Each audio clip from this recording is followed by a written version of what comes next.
Hello my Illovo family, let's make this chocolate iced coffee together. Firstly, you're going to make use of the smooth chocolate sauce from Illovo. You can decorate your glass however way you like.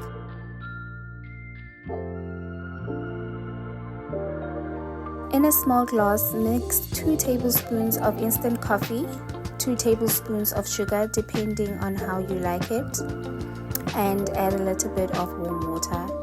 I use my frother to mix the mixture together to make it sure that it's smooth.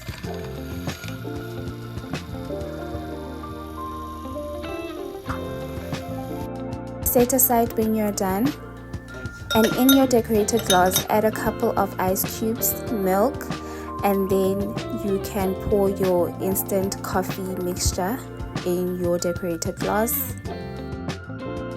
Add some whipped cream and drizzle some chocolate sauce. And there you have it, the delicious chocolate iced coffee.